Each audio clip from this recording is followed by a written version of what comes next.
I'll do the bridge again.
Well, there you go. Somebody else's church bells.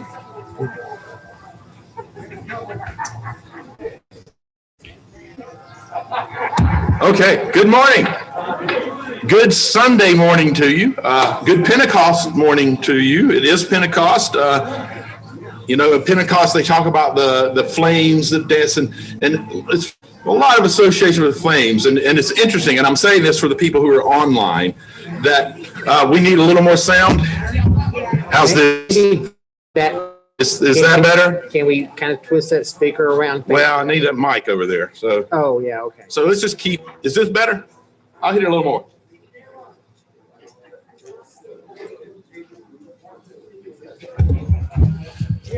Okay, that's pretty much what we got. That work? No, please don't move that. Thank you. It's fine. It's fine. Thank you. Yeah, that is great. Thank you. Okay, good. All right. As I was saying, it is Pentecost. It is frequently associated with flames, and so we come together today with it being a little bit warmer than we're used to. And I say that so that the people online will wonder why I just keep talking in this direction. Because that's where the shadow is, folks. That's where all the shadow is. It's where people are enjoying themselves. Over here, it's sunlight. But the few people that sit over here, I'm going to try to give them extra special attention. Welcome you. We're glad that each of you are here. To our friends online, we remind you, we are Presbyterian Church of the Covenant. We are in Greensboro, North Carolina, and we are very glad to have you all join us today. If you don't mind, take a moment. And down below, please leave your name leave your location where you're from. We love seeing where everyone's from. And if you'd like, you can go to athinkingchurch.org. That's our home page, and you can make a donation there in the top right-hand corner, donate. More importantly, welcome to everyone. We're glad you made it out in spite of the threatening heat. We will keep this much less than an hour, so you only have to suffer in your shadows over there shortly, just not a long time at all. But we are glad you're here with us. Today, we're going to start with our scripture reading, obviously it being Pentecost. I'll be reading from the Pentecost story. This comes from the book of Acts chapter 2, verses 1 through 4. And I'm reading from the NRSV version. When the day of Pentecost had come, they were all together in one place, and suddenly from heaven there was a sound like the rush of a violent wind where they were sitting. Divided as of fire appeared among them, and a tongue rested on each of them. All of them were filled with the Holy Spirit and began to speak in other languages as the Spirit gave them ability. May we add blessing and understanding to the reading of these words. Next up, we're going to have Doug Baker, who you can find at dougbakermusic.com, share a piece of music with us. So take it away, Doug. Thank you, Mark.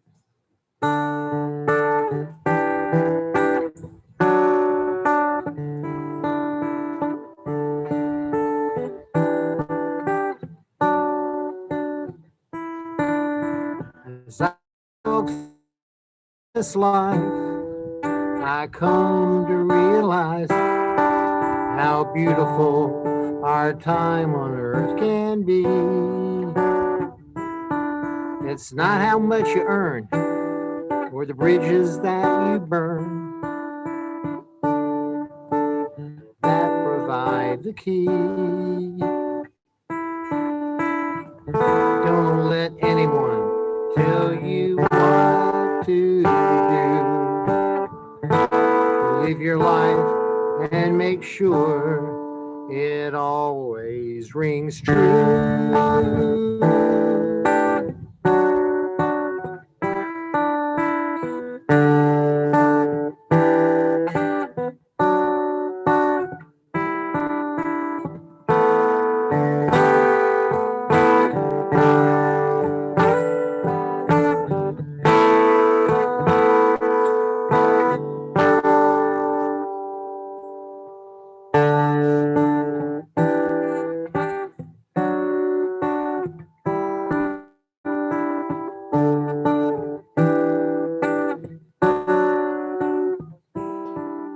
Whatever you love to do is what you need to do. As crazy as that seems,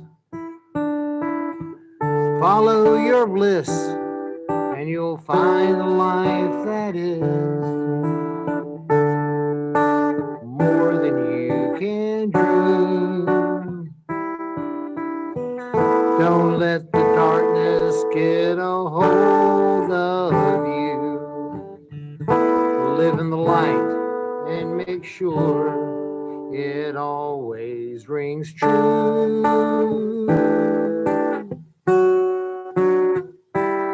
Rings true.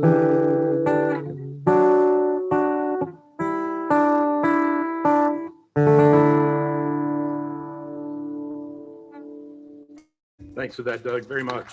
Beautiful, absolutely beautiful. We're going to move into our message now. My message this morning is entitled The Countercultural Missional Movement of Pentecost.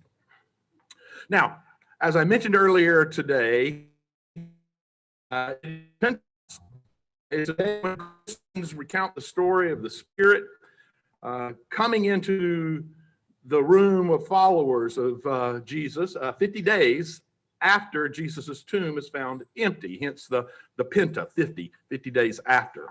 Now, being that I am, as hard as some people find it to believe, a Christian minister, and being that Pentecost is a pretty big day in Christianity. Some even sort of incorrectly call it the birthday of the church. Well, I'd like to spend my time today talking about the Pentecost story. And hopefully my take on this story, well, I'm hoping that it will resonate with you spiritually, even if only in a very small way, but hopefully it will resonate with you a little more deeply than even that. You know, it's really this wild and unbelievable story, Pentecost. As a matter of fact, to our modern minds, it's very unbelievable. The reality is that at least in my mind, it probably isn't entirely factual. However, I also have to say that in my while it might not be factual, I do believe that it is true. It's a story that tells of how a small, marginalized, fearful group of followers, of the followers of a wandering rabbi, who were basically scared to death about being associated with him for fear that they too would be rounded up and crucified just like him, was when they stopped hiding in the shadows and they began to actually begin living by his teachings. Now, I would argue that at its core, this less than factual story is a story about how a group of people decided to live into their beliefs, to live into their lives on fire, so to speak, to actually live as though they believed and valued lessons the wandering rabbi had taught them. It is a story of people finding courage to risk who they say they are. And in times like this, in times like these, we certainly can use those valuable lessons, regardless of how factual the story may be. Of course, reality is no one knows what happened in the room that day. Personally, as hard as it may be to believe, personally, I don't believe that fires of tongue actually appeared over anyone's head. And I also don't happen to think that people started speaking in strange languages. My guess is that those things are meant to be understood by us as metaphor. Now, if I had to venture a guess, about that day and the events leading up to it, I imagine that after the teacher's death, well, they were afraid, and probably, since they had been following him for a while, they were probably a bit lost, at least feeling that way. At that point, being associated with Jesus would have definitely been scary, not to mention. Now, I assume that they were probably wondering, well, what to do, what would happen next to them. So they gathered and they hid for a while. Then, as they were hiding, well, they probably spent a lot of time talking with each other about Jesus and his teachings and what they meant to them, just like some folks do when they lose any loved one. We gather together and we tell stories and remember. Now, it wouldn't be that big of a leap to calling Jesus's and his interactions with others, thinking about things like how much better things would be if they practiced turning the other cheek, if they practiced taking the log out of their own eye before removing a speck from someone else's, if they practiced feeding the hungry, visiting the sick, clothing the naked. In my mind's eye, they probably thought about how exciting and positive life was when they were with him and following his teachings. And they probably thought about what life was like now that they were holed up inside of four walls with so much trepidation about what's going to happen to them out in the world. I like to think that they realized that even though they very much enjoyed each other's company and the activities that they shared inside of those four walls, they wanted more. They wanted more out of life than that. And they wanted more for the world than that. I'd like to think that they realized that following Jesus's teachings, his teachings of love and equality, that required action. And somehow, there in that room together, they found the courage to do so. I bet that's when people started noticing them. That they began to live differently. They became the people who welcomed and embraced the outcast. They became people who took care of the sick, fed the hungry, clothed the naked. They sold their possessions and together held things in common. Admittedly, nowadays, More traditional Christians would probably call them socialist or communist. But maybe that's something I'll aspire to. In short, for their day and age, they were radical. They included women and slaves and even the most despised people in the society. They didn't call themselves Christians. They called themselves people of the way. And they were seen as the ones who live life differently. Maybe that is also something we should aspire to. Now, the good news is that there is a sort of Pentecost movement rippling through Christianity and even other religions, particularly in the more progressive wings of those religions. The proverbial fire that ignited those first disciples seems to be putting a fire under some folks nowadays as well. More and more folks are thinking about what it actually means to live life every day in a way that can change individuals and even help change the world. Folks seem to be figuring out that their spirituality is not about going to church as much as it is about being the church. Or more precisely, being what the church is supposed to be in the world. Love. Being love in the world. Now, in formalized religion, it's called the missional movement.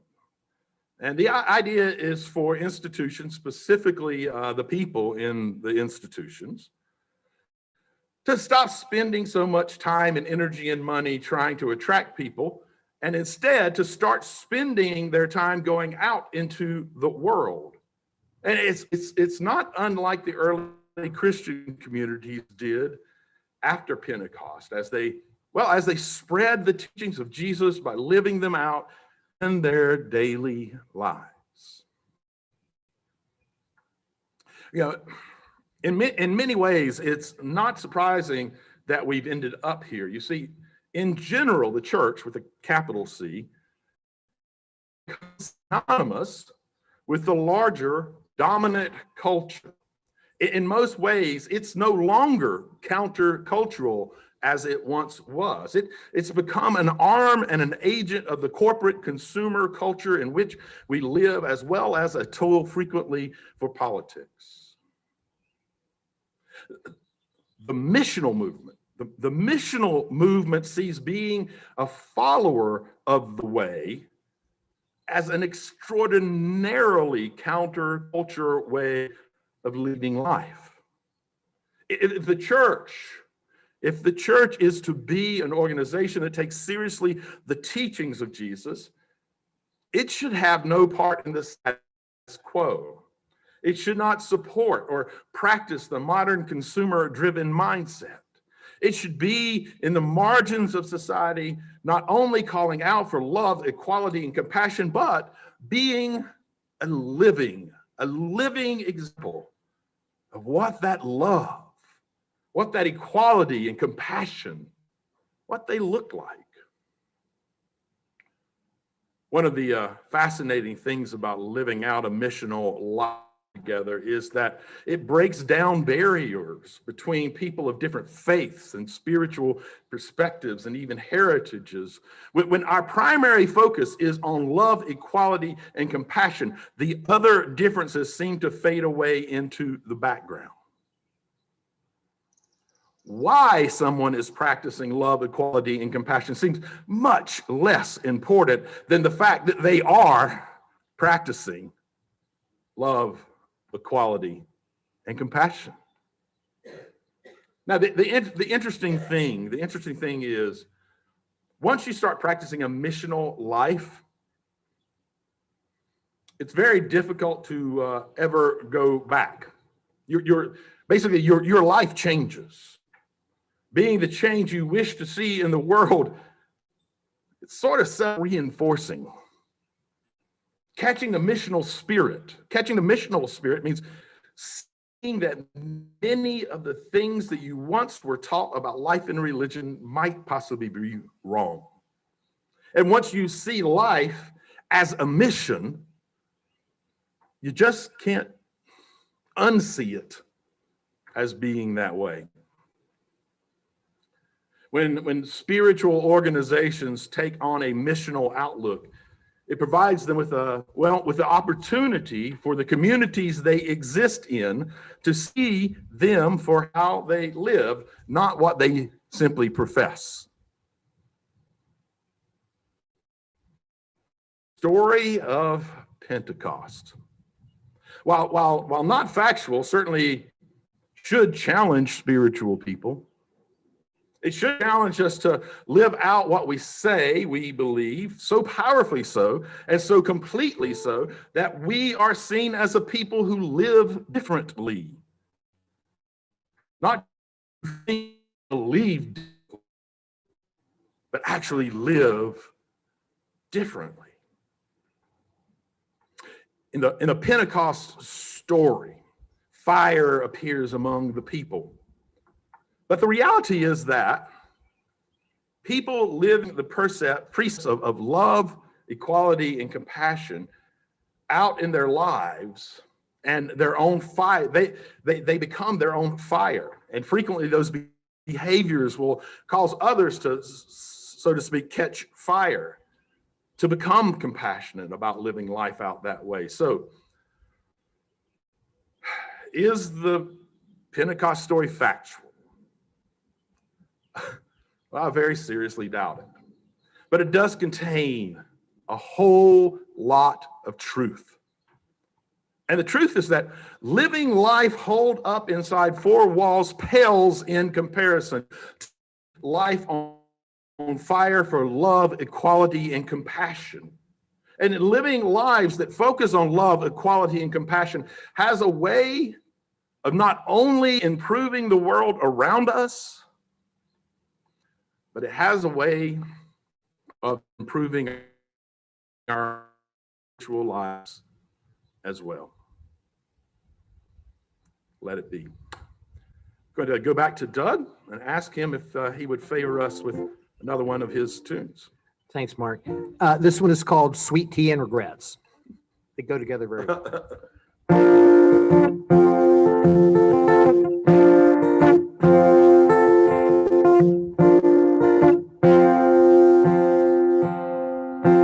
Things are moving fast, not sure which way to go. We've all been there, I kind of live there. Some things I've come to know. Not trying to tell you which way you should turn. But if you ask, I'll tell you what I've learned. Regret's not worth the effort. Anger's one thing you don't need. Keep moving forward and always toward the life you want to lead. Offer up forgiveness and make sure all your debts are paid. Keep your heart open and make sure you've got some sweet tea made.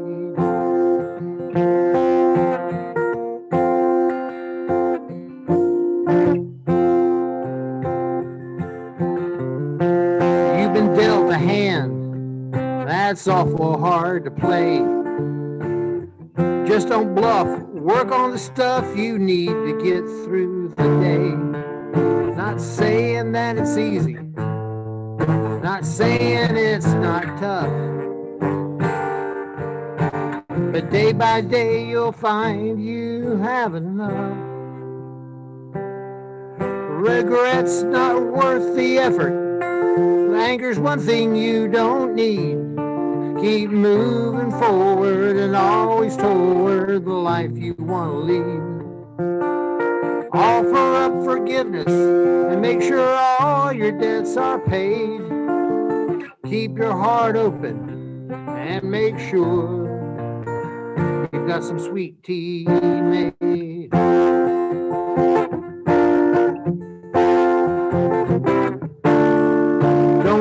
be about time passing. No sense fretting over misspent youth. All we've got is where we are right now. That's where you'll find your own truth. Regret's not worth the effort. Anger's one thing you don't need. Keep moving forward and always toward the life you want to lead. Offer up forgiveness and make sure your debts are paid. Keep your heart open and make sure you've got some sweet tea made. Make sure the greens are tender and that the cornbread is well baked. Never put sugar on your grits and make sure you've got some sweet tea made.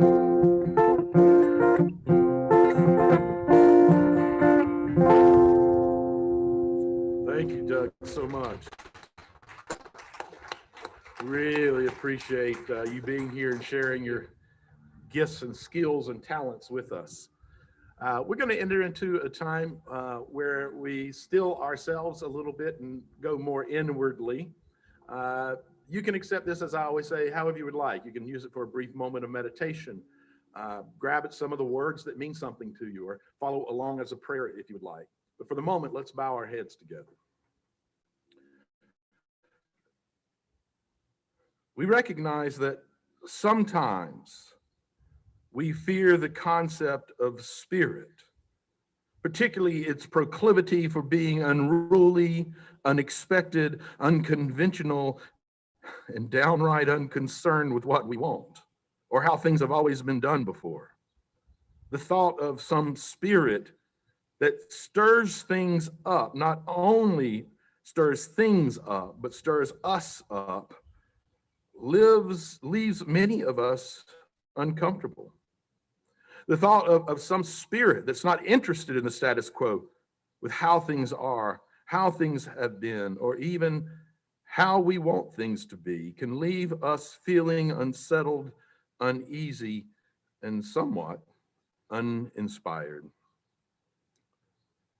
In the moments when this thing some think of as spirit pushes and challenges us towards the unknown, we would often rather cling to the comfortable and familiar.